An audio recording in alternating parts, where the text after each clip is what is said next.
Akashvani eight 90।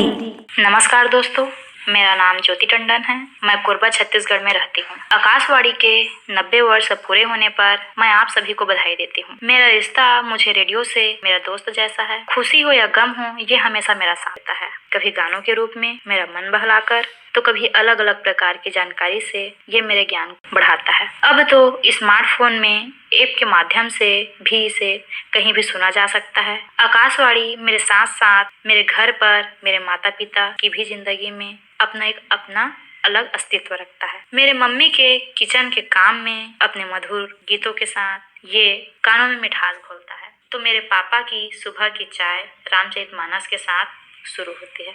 हमारे साथी हमारे गोठ जैसे कार्यक्रम से हमें अपने आसपास विचरण कर रहे जीव जंतुओं की भी जानकारी मिल जाती है। अब तो हमें अपने दुकान व्यवसाय की जानकारी भी आकाशवाणी में विज्ञापन के जरिए कर सकते हैं। वास्तव में आकाशवाणी मेरे पूरे परिवार के लिए सबसे अच्छा और सच्चा मित्र साबित हुआ है। मैं अंत में आप सभी से ये कहना चाहूंगी कि आकाशवाणी को अपनी दिनचर्या में हिस्सा बनाकर अपने खुशियों का, मौसम की जानकारियों का और अपने ज्ञान को बढ़ाएं। अंतिम बार मैं यही कहूंगी आप सभी से, आकाशवाणी के 90 वर्ष पूरे होने पर आप सभी को पुनः बधाई हो। धन्यवाद।